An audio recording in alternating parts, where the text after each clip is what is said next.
ఓం శాంతి. ఈరోజు బాబా మురళిలో చెప్పారు, శ్రీమతం అనుసారంగా నడుస్తూ తనువు మనస్సు ధనంతో సేవ చేయండి. బాబా యజ్ఞంలో బాబా యొక్క కార్యంలో సహయోగం ఇవ్వడంతో మనకి బాబాతో పాటుగా శాలిగ్రాముల రూపంలో పూజ కూడా జరుగుతుంది. అంటే ఎవరైతే బాబా యొక్క సేవలో సహయోగాన్ని ఇస్తారో అటువంటి వారికి కూడా నిత్యము శివుడితో పాటు శాలిగ్రాముల రూపంలో పూజ జరుగుతుంది. కానీ రావణుడిది చూడండి, దిష్టి బొమ్మను తయారు చేసి తగలబెడుతూ ఉంటారు. బాబా స్పష్టం చేశారు, కర్మ భోగం అంతా కూడా రావణుడి కారణంగానే. బాబా మన పాత సంస్కారాలను సంపూర్ణంగా సమాప్తం చేసుకొని మన సంపూర్ణ స్థితిని చేరుకోవడానికి చక్కటి వరదానాన్ని ఇచ్చారు. ఎలా పాత సంస్కారాలని దేంట్లో కలపాలి, వాటిని దేంతో పోల్చారు, బాబా యొక్క మాటల్లోనే విందాము. ఆత్మాభిమాని స్థితిలో కూర్చొని ఒక్కొక్క మహావాక్యాన్ని వింటూ దాని స్వరూపంగా తయారవుతాం. ఇది 26 జూన్ 2026 మురళి. మధురమైన పిల్లలు, ఈ ప్రపంచంలో నిష్కామ సేవను కేవలం ఒక్క తండ్రి మాత్రమే చేస్తారు. ఇకపోతే మీరేవైతే కర్మలు చేస్తారో వాటన్నిటికీ ఫలం తప్పకుండా లభిస్తుంది. మీరు వద్దు అనుకొని చేసినా ఫలం అయితే లభిస్తుంది మీకు. బాబాకు మాత్రం కొత్తగా లభించేది ఏమీ లేదు. బాబాకి ఏం ఫలితం ఉండదు. బాబా నిష్కామ సేవను చేస్తారు. ప్రశ్న, డ్రామానుసారంగా పిల్లలైన మీకు సంతోషము కలిగించే ఏ విషయము 100% నిశ్చితమై ఉంది?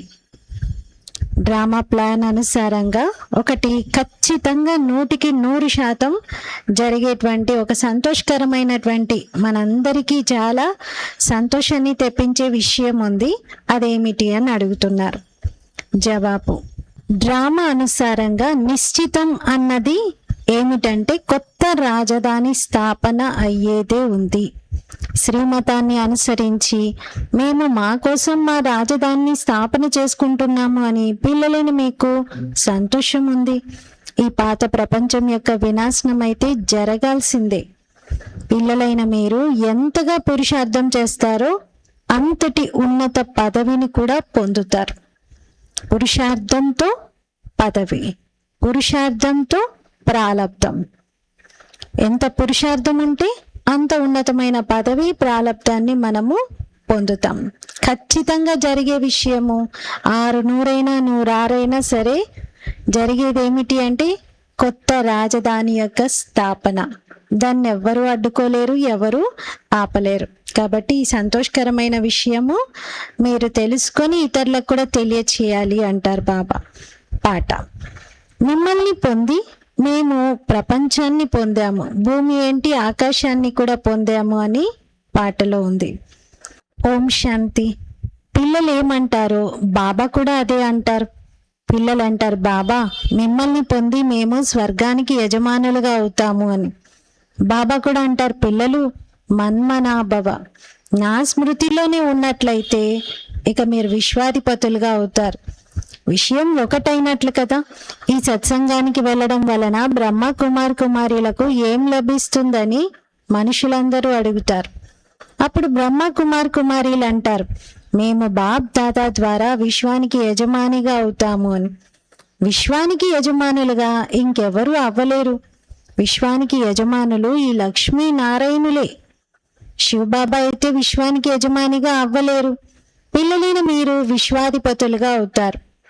మీ తండ్రి విశ్వానికి యజమానిగా కారు.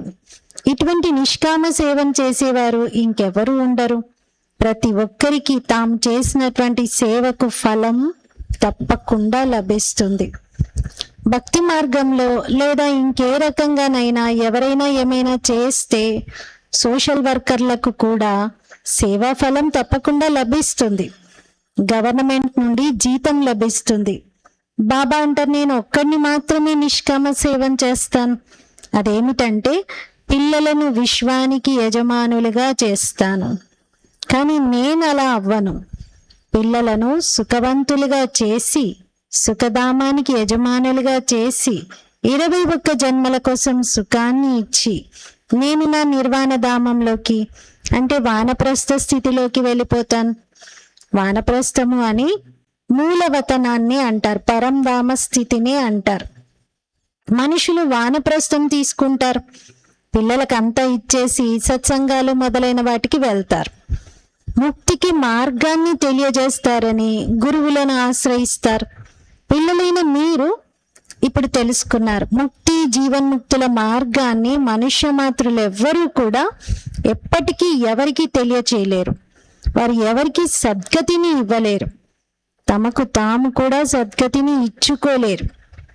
ఎవరికి ఇవ్వలేరు, తనకు తాను కూడా పొందలేరు. స్వయానికి ఇచ్చుకోగలిగితే అప్పుడు ఇతరులకు కూడా ఇవ్వగలుగుతారు. తండ్రి పరంధామం నుండి వస్తారు, వారు అక్కడి నివాసి. పిల్లలైన మీరు కూడా అక్కడి నివాసులే. మీరు ఈ కర్మక్షేత్రంలో పాత్రను అభినయించాలి. పిల్లలైన మీకోసం బాబా కూడా ఒకసారి ఇక్కడికి రావాల్సి ఉంటుంది. మరి ఇంతమంది పిల్లలు ఇంత ప్రేమగా పాటలు పాడి కీర్తనలు పాడి అంత పూజలు చేసి అన్ని మందిరాలు నిర్మిస్తే ఆ తండ్రి చూసి చూడనట్టుగా విని విననట్టుగా అలా పైనే ఉంటాడా? ఖచ్చితంగా వస్తారు, వచ్చి పాలనని ఇస్తారు, ప్రేమను కురిపిస్తాడు, జ్ఞానాన్ని వినిపిస్తాడు, దివ్య గుణాలతో అలంకరిస్తాడు. శివబాబా బ్రహ్మ ద్వారా ఆది సనాతన దేవీ దేవత ధర్మాన్ని స్థాపన చేస్తున్నారని పిల్లలైన మీరిప్పుడు అర్థం చేసుకున్నారు. మనం మళ్ళీ మనుషుల నుండి దేవతలుగా అవుతున్నామని మీకు అర్థమైంది. మేము ప్రతి 5000 సంవత్సరాల తర్వాత వచ్చి వారసత్వాన్ని పొందేందుకు మళ్ళీ బ్రహ్మ ద్వారా శివబాబాకు పిల్లలుగా అవుతామని పిల్లలైన మీ బుద్ధిలో ఉంది. పతిత పావనుడు అని వారిని అంటారు. వారు నాలెడ్జ్ఫుల్, జ్ఞాన సాగరుడు కూడా. యోగాన్ని అనగా స్మృతి చెయ్యడాన్ని నేర్పిస్తారు.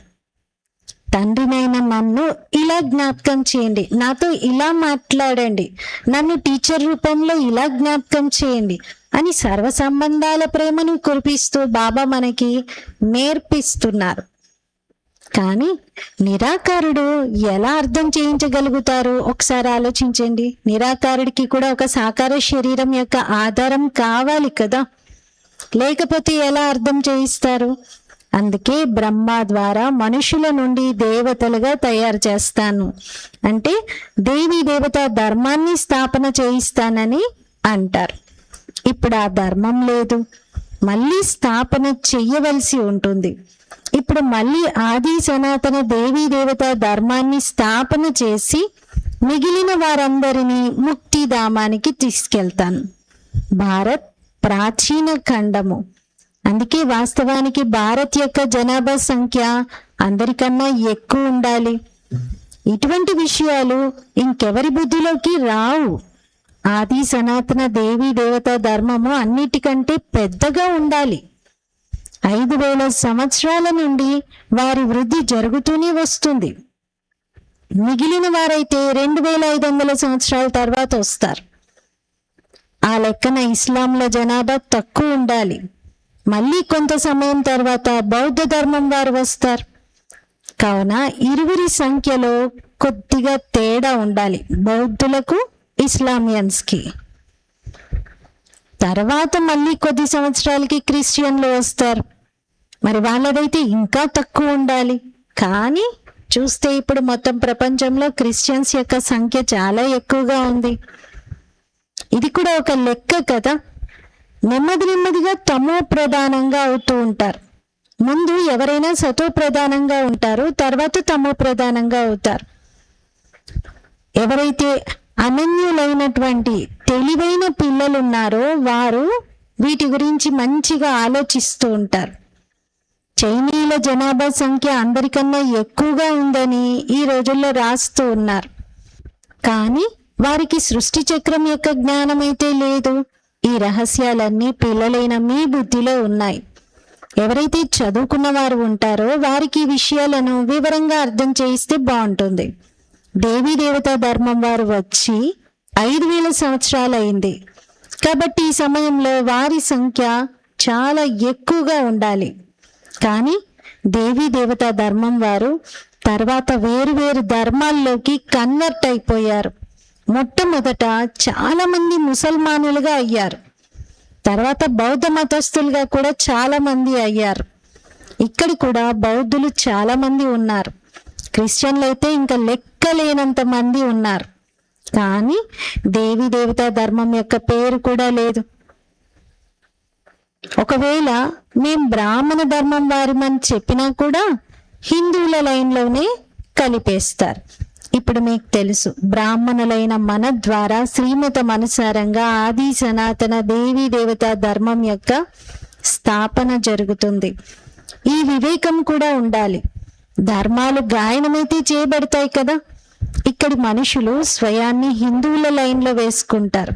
హిందూ ధర్మం అనేది ఆర్య ధర్మము, ఆది అన్నింటికన్నా ప్రాచీనమైనది అని అంటారు. భారతవాసులు మొదట్లో ఆర్యులుగా ఉండేవారు. ఆర్యులు అంటే సివిలైజ్డ్గా, సభ్యత కలిగిన వారిగా ఉండేవారు, నాగరికులుగా, చాలా ధనవంతులుగా ఉండేవారు. ఇప్పుడు అనార్యులుగా, సభ్యత లేని వారిగా అయిపోయారు. కొంచెం కూడా తెలివి లేదు. ఎవరికి ఏది తోస్తే ఆ ధర్మం పేరు పెట్టేస్తారు. వృక్షం చివరి భాగంలో చిన్న చిన్న ఆకులు, కొమ్మలు, రెమ్మలు వెలువడతాయి కదా. కొత్త వాటికి కొంత గౌరవం ఉంటుంది. మనం బాబా నుండి స్వర్గ వారసత్వాన్ని తీసుకుంటున్నామని ఇప్పుడు పిల్లలైన మీకు తెలుసు. బాబా కొత్త వాటికి కొంత గౌరవం ఉంటుంది అని ఏ విషయంలో అంటున్నారు? కొత్తగా ఇప్పుడిప్పుడే తయారవుతున్నటువంటి ధర్మాలు ఉన్నాయి కదా, వాటిల్లో కొంత కొత్త రూపం, అంటే చిగురించినటువంటి ఆకులు ఎలా అయితే అందరినీ ఆకర్షిస్తాయో అలా కొత్తగా వెలువడినటువంటి ధర్మాలు కూడా కొంత ఆకట్టుకుంటాయి. వాటికి కొంత గౌరవం ఉంటుంది. ఇటువంటి వారసత్వాన్ని, అంటే బాబా ఇచ్చేటువంటి వారసత్వాన్ని ఇంకే తండ్రి కూడా ఇవ్వలేరు. మరి ఇంత గొప్ప వారసత్వాన్ని ఇస్తున్న తండ్రిని ఎంత స్మృతి చెయ్యాలి? మీరు ఎంత ఎక్కువగా స్మృతి చేస్తారో అంతగా ఒకటేమో వారసత్వం లభిస్తుంది, రెండోది మీరు పావనంగా అవుతారు. లౌకిక తండ్రి నుండి అయితే ధనం యొక్క వారసత్వం లభిస్తుంది, దాంతోపాటు పతితంగా అయ్యే వారసత్వం కూడా లభిస్తుంది. అతను లౌకిక తండ్రి, వారు పారలౌకిక తండ్రి.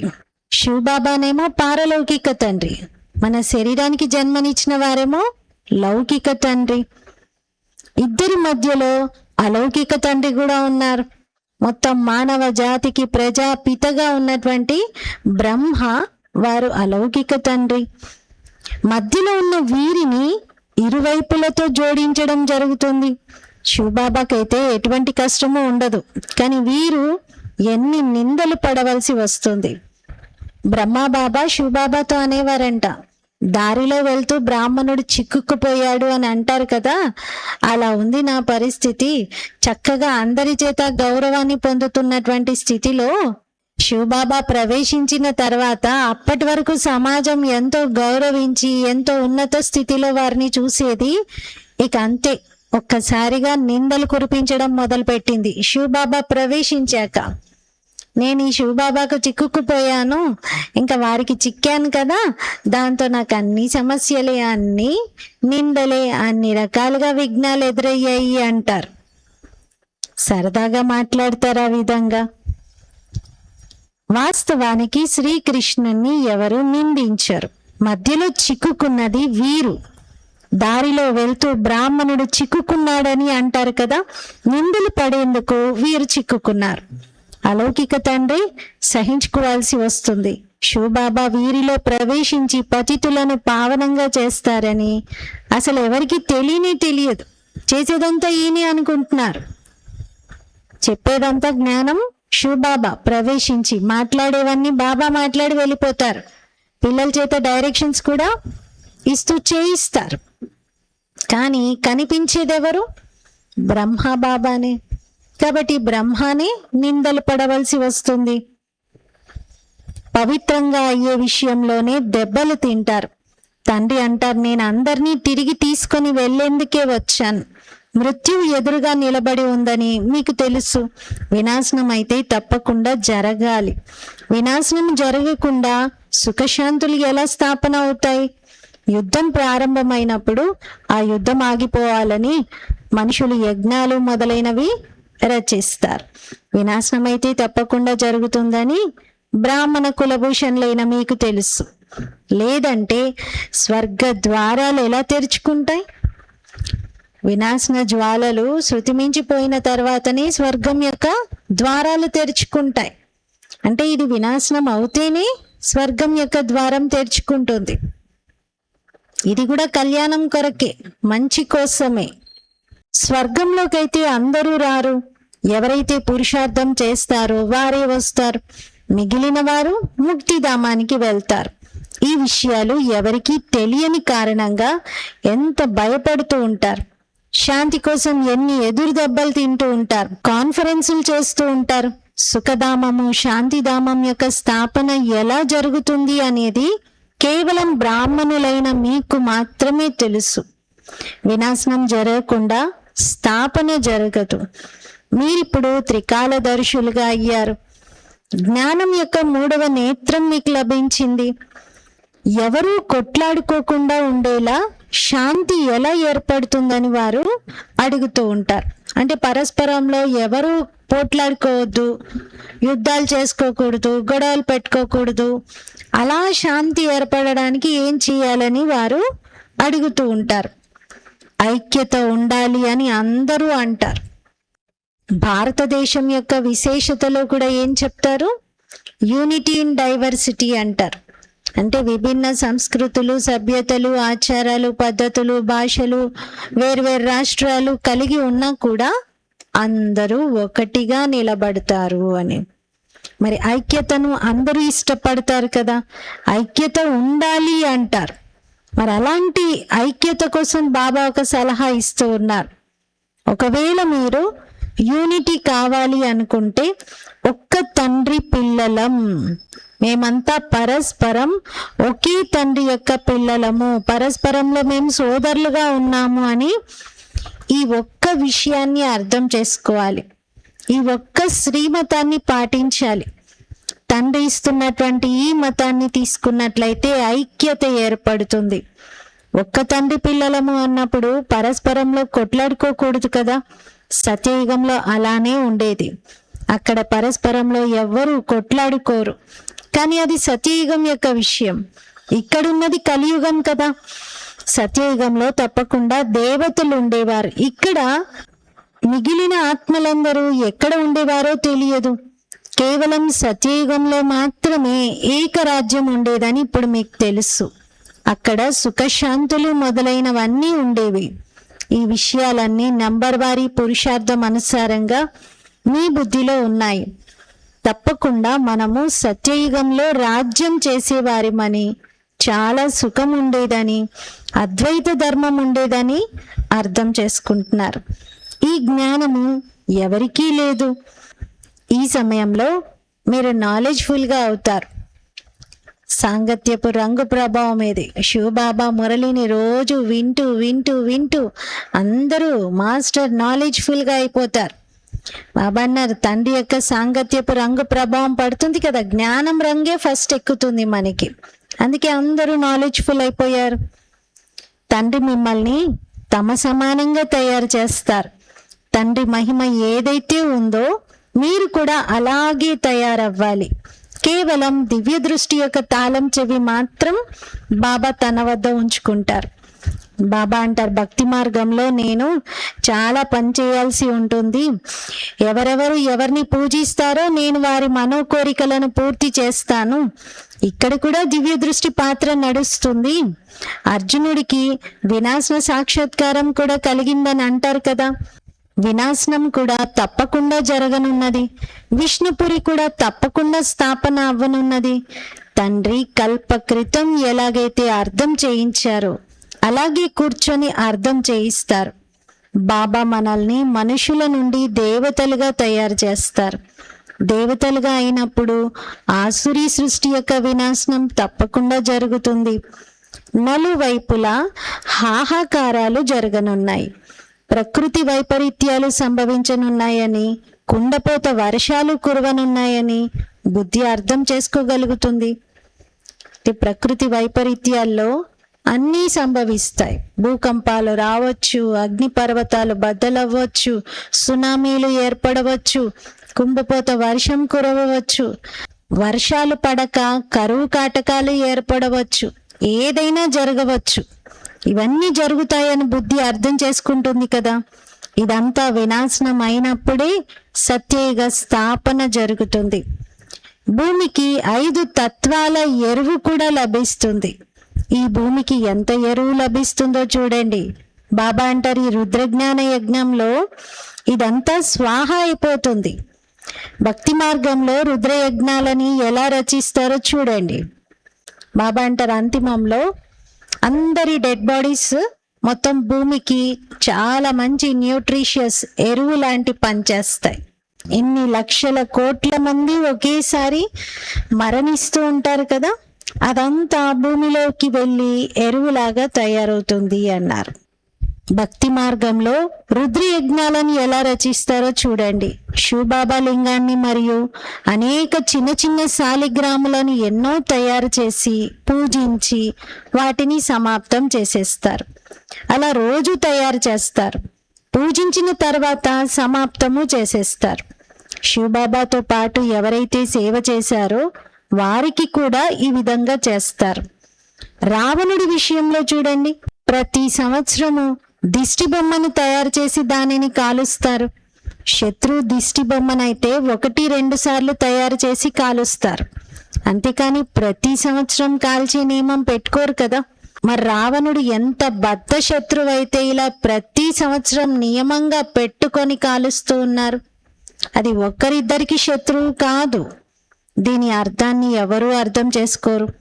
ఇంకా రావణుడు సీతను అపహరించాడని అంటారు. దాని అర్థాన్ని కూడా ఏం అర్థం చేసుకోరు. ఇక విదేశీయులు ఏం అర్థం చేసుకుంటారు? ఇక్కడి వాళ్ళకే అర్థం కానప్పుడు విదేశీయులకు కూడా ఏమీ అర్థం కాదు అంటున్నారు. రోజు రోజుకి రావణుణ్ణి పెద్దగా తయారు చేస్తూ ఉంటారు. ఎందుకంటే రావణుడు చాలా దుఃఖాన్ని ఇచ్చేటటువంటి వాడు. రావణాసురుడు అంటారు. రావణాసురుడు అంటారు. వాస్తవంగా మానవాసురుడు. మానవుల్లోని అసురత్వమే రావణుడు. అంటే ఆసురి ప్రవృత్తిని అలా వర్ణించారు.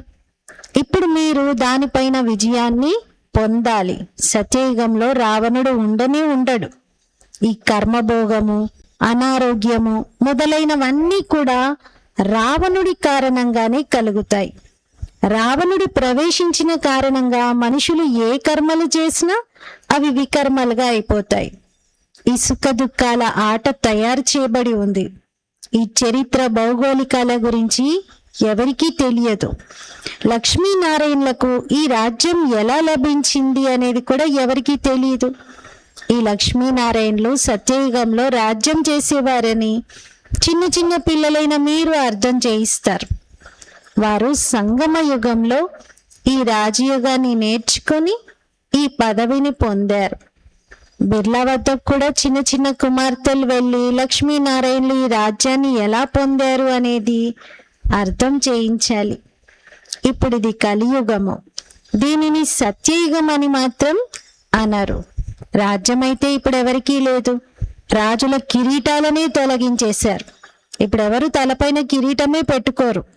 ధర్మశాస్త్రాలు కేవలం 4 ఉన్నాయి. గీత ఒక ధర్మశాస్త్రం, అది సనాతన ధర్మం యొక్క శాస్త్రం. దాని నుండి 3 ధర్మాలు ఇప్పుడు స్థాపన అవుతాయి.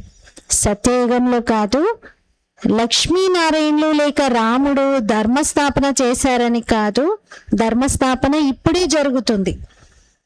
గీత ద్వారా 3 ధర్మాల యొక్క స్థాపన. అదేమిటి? బ్రాహ్మణ ధర్మం, దేవతా ధర్మం, క్షత్రియ ధర్మం. ఈ 3టి స్థాపన బాబా ఇక్కడ చేస్తున్నారు. లక్ష్మీనారాయణలు లేక రాముడు ధర్మ స్థాపన చేశారని కాదు, ఈ ధర్మాలను ఇప్పుడు స్థాపన చేస్తున్నారు. ఆ తర్వాత ఇస్లాంల ధర్మం, బౌద్ధ ధర్మం మరియు క్రిస్టియన్ల ధర్మం వస్తాయి. క్రిస్టియన్లకు ఒకే ఒక్క ధర్మశాస్త్రం ఉంది, బైబిల్, అంతే. తర్వాత వృద్ధి జరుగుతూ ఉంటుంది. ఆది సనాతనమైనది దేవతా ధర్మమే. ఇప్పుడు మళ్ళీ దేవీ దేవతా ధర్మాన్ని బాబా స్థాపన చేస్తూ ఉన్నారు. మీరు డ్రామా రహస్యాన్ని మంచి రీతిలో అర్థం చేసుకున్నారు. మీకు సంతోషం కూడా ఉంటుంది. మేము మళ్ళీ మా రాజ్యభాగ్యాన్ని స్థాపన చేసుకుంటున్నామని పిల్లలైన మీకు 100% నిశ్చయం ఉంది. ఇందులో యుద్ధం మొదలైన విషయాలేవీ లేవు. రాజధాని స్థాపన జరుగుతోంది. ఇది నిశ్చితము. మృత్యు ఎంత నిశ్చితమో ఇది కూడా అంతే నిశ్చితము. మనం మళ్ళీ రాజ్యభాగ్యాన్ని తీసుకుంటున్నామని మీకు తెలుసు. కల్పము తండ్రి నుండి వారసత్వాన్ని తీసుకుంటాము.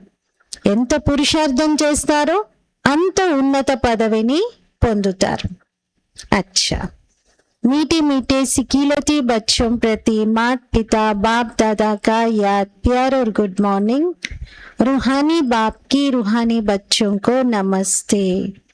हम रूहानी बच्चों की रूहानी बाप दादा को याद प्यार गुड मॉर्निंग और नमस्ते. मेरा बाबा मीठा बाबा प्यारा बाबा शुक्रिया बाबा. ధారణ కొరకు ముఖ్య సారము. ఫస్ట్ పాయింట్, తండ్రి మహిమ ఏదైతే ఉందో ఆ మహిమను స్వయంలో అలవర్చుకోవాలి. తండ్రి సమానంగా మహిమ యోగ్యులుగా అవ్వాలి. పారలౌకిక తండ్రి నుండి పవిత్రత యొక్క వారసత్వాన్ని తీసుకోవాలి. పవిత్రంగా అవ్వడంతోనే స్వర్గ వారసత్వం లభిస్తుంది. సెకండ్ పాయింట్, శ్రీమతాన్ని అనుసరిస్తూ తమ తనువు మనస్సు ధనముల ద్వారా ఒక్క ఆది సనాతన దేవీ దేవత ధర్మాన్ని స్థాపన చేయాలి. ఫస్ట్ పాయింట్లో బాబా ఏమన్నారు? బాబా మహిమ ఏదైతే ఉందో దాన్ని స్వయంలో ధారణ చెయ్యాలి. ఎగ్జాంపుల్గా బాబా ఏమన్నారు? నేను జ్ఞానసాగరుణ్ణి, నేను నాలెడ్జ్ఫుల్గా ఉన్నాను, మిమ్మల్ని కూడా నాలెడ్జ్ఫుల్గా చేస్తున్నాను అని. మరి తండ్రి సమానంగా యోగ్యంగా అవ్వాలి. పవిత్రంగా అవుతేనే వారసత్వం లభిస్తుంది అన్నారు. సెకండ్ పాయింట్లో శ్రీమతం అనుసారంగా నడుస్తూ ధర్మస్థాపన చెయ్యాలి. వరదానము, పాత సంస్కారాలనే అస్థికలను సంపూర్ణ స్థితి రూపీ సాగరంలో కలిపివేసే సమాన మరియు సంపూర్ణ భవ. పాత సంస్కారాలనేటువంటి అస్థికలను సంపూర్ణ స్థితి రూపీ సాగరంలో కలిపివేసే సమాన మరియు సంపూర్ణ భవ. జనరల్గా అస్థికలను నీళ్ళల్లో కలిపేస్తారు.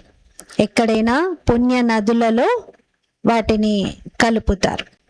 ఇక్కడ బాబా ఏమంటున్నారంటే మీ పాత సంస్కారాలే అస్థికలు, వీటిని సంపూర్ణ స్థితి అనే సాగరంలో కలిపేసేయండి. ఈ సంపూర్ణ స్థితిలో ఆ పాత సంస్కారాలన్నిటినీ మాయం చేసేసేయండి. అదే కలపడం. నీళ్ళల్లో అస్థికలు కలిపిన తర్వాత కనబడతాయా? దాన్ని మళ్ళీ తిరిగి తీసుకోగలుగుతారా? మొత్తం మసి కదా, కలిసిపోతుంది కదా. అలా మన పాత సంస్కారాలు కూడా కంప్లీట్గా కనుమరుగైపోవాలి, కనిపించకూడదు. వివరణ, బాబా సమానంగా మరియు సంపూర్ణంగా అయ్యేందుకు సృష్టి వినాశనానికి ముందే మీ బలహీనతలను మరియు లోపాలను సమాప్తం చేయండి. ఎటువంటి చిక్కుల యొక్క నామరూపాలు ఉండకూడదు. ఈ విధంగా మిమ్మల్ని మీరు ఉజ్వలంగా తయారు చేసుకోండి. ఏ విధంగా జన్మ పరివర్తన అయిన తర్వాత పాత జన్మ యొక్క విషయాలను మరచిపోతారో అలా పాత విషయాలను, పాత సంస్కారాలను భస్మం చెయ్యండి. అస్థికలను కూడా సంపూర్ణ స్థితి రూపీ సాగరంలో ముంచేయండి. అప్పుడు సమానమైన మరియు సంపూర్ణమైన వారు అని అంటారు. స్లోగన్, విస్తారాన్ని సారంలో ఇమిడ్చివేసే ఇంద్రజాలాన్ని నేర్చుకున్నట్లయితే బాబా సమానంగా అయిపోతారు. విస్తారాన్ని సారంలో ఇముడ్చుకునేటువంటి మ్యాజిక్ నేర్చుకోవాలి. దీంతో బాబా సమానంగా అవుతాం. ఏం లేదు, టూ మచ్ విస్తారంలోకి వెళ్ళకూడదు. సార రూపంలోకి రావాలి. సార రూపంలో వినాలి. ఏదైనా సార రూపంలో వివరించాలి, సార రూపంలో చెప్పాలి. విస్తారానికి బిందువు పెట్టేసేయాలి. అప్పుడు బాబా సమానంగా కాగలుగుతాం. బ్రహ్మ బాబా అంతిమంలో అలాగే చేసేవారు. పిల్లలు ఎవరైనా చాలా మాట్లాడదాం బాబాతో, ఇవన్నీ చెప్దామని వచ్చినా చెప్పలేకపోయేవారు. ఎందుకంటే బాబా స్థితి అలా ఉండేది. ఇంకా బాబా దగ్గర ఏం చెప్పాలని వచ్చారో అది బాబా యొక్క దృష్టితో బాబా చెప్పిన 2 మాటల సారంలో దానికి సొల్యూషన్ కూడా లభించేది. పూర్తిగా వివరించక ముందే ఆన్సర్ దొరికిపోయేది. అలా బాబా సమానమైన స్థితిని మనం కూడా తయారు చేసుకోవాలి. అవ్యక్త ప్రేరణలు సదా హర్షితంగా ఉండేందుకు మీ నేచర్ను సరళంగా తయారు చేసుకోండి. సహనశీలుగా అవ్వండి.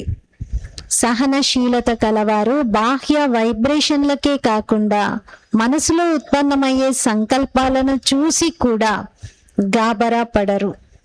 తమ సహనశీలతతో ఎదుర్కొంటారు మరియు ముఖం ద్వారా సదా సంతుష్టంగా మరియు ప్రసన్న చిత్తులుగా కనిపిస్తారు. వారి నయనాలలో మరియు హావభావాలలో ఎప్పుడూ అసంతుష్టత కనిపించదు. వారు సంతుష్ట మనులుగా ఉన్న కారణంగా సదా హర్షితంగా ఉంటారు. ఈరోజటి స్వమానము: నేను బాబా సమానమైన మరియు సంపూర్ణమైన ఆత్మను.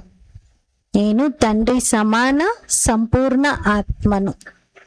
రోజంతా మనం చేసేటువంటి కర్మలలో పాత సంస్కారాలు ఇమర్జ్ అయ్యాయి అంటే వెంటనే నా సంపూర్ణ స్థితి ఏంటి, నేను సంపూర్ణతను పొందాక ఎలా ఉంటాను, ఆ స్మృతిలోకి రావాలి. వెంటనే ఆ స్మృతి ఈ పాత సంస్కారాలను కంప్లీట్గా మర్జ్ చేసేస్తుంది. అంటే ఈ పాత సంస్కారాలనే అస్థికలను సంపూర్ణ స్థితి అనే సాగరంలో కలిపేసినట్టుగా అవుతుంది. అలాంటి అనుభవమే చేద్దాం. ఓం శాంతి.